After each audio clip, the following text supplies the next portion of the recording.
Assalamualaikum warahmatullahi wabarakatuh. Salam dan bahagia Bapak Ibu Guru Penggerak. Saya Francisca UG, calon guru penggerak angkatan 10 dari SMPN 3 Kalanganyar, Lebak, Banten. Saya akan memaparkan kesimpulan dan refleksi pemikiran Ki Hajar Dewantara yang merupakan tugas dari modul 1.1 koneksi antar materi.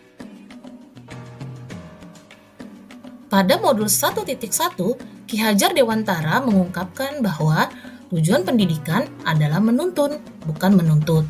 Kemudian, pendidikan harus disesuaikan dengan kodrat alam dan kodrat zaman.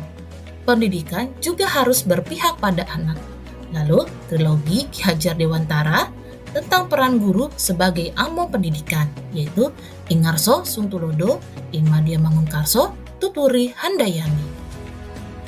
Setelah mempelajari modul 1.1, saya akan memaparkan 3 pernyataan refleksi diri saya terhadap pembelajaran ini.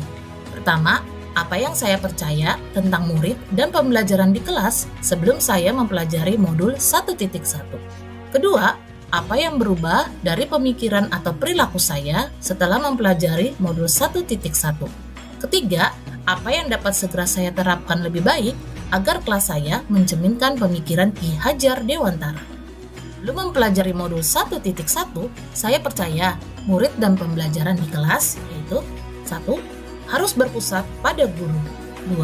Ketuntasan penyampaian materi lebih penting daripada memahami karakteristik murid. Ketiga, saya menuntut murid saya menguasai seluruh materi yang saya ajarkan.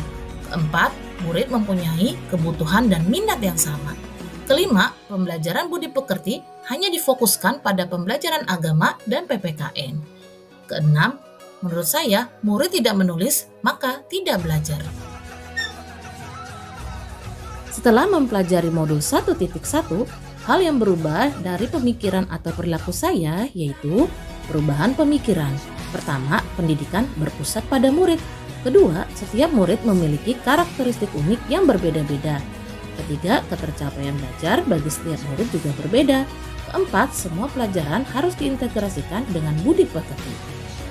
Pada perubahan perilaku saya, yaitu pertama, mengarahkan murid belajar sesuai dengan bakat dan minatnya. Kedua, memberikan kesempatan murid untuk tumbuh sesuai dengan kodratnya. Ketiga, menerapkan strategi dan model pembelajaran yang berkolaboratif dan bervariasi. Tiga, menerapkan pembelajaran berdiferensiasi. Lalu, yang dapat segera saya terapkan dalam pembelajaran di kelas saya yaitu pertama, merancang dan menerapkan pembelajaran yang berdiferensiasi, aktif, kolaboratif, variatif, dan kreatif yang berpihak pada murid. Kedua, menjadi guru yang menuntun, memperhatikan kodrat anak, mengutamakan budi pekerti, dan menginspirasi.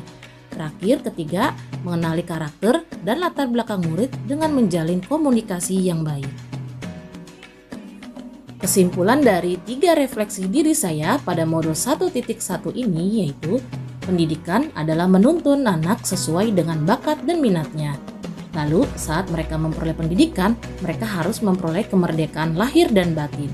Pendidikan juga harus disesuaikan dengan kodrat anak, yaitu kodrat alam dan kodrat zamannya. Pendidikan bukan hanya ilmu akademisnya saja, namun perlu penanaman budi pekerti yang baik.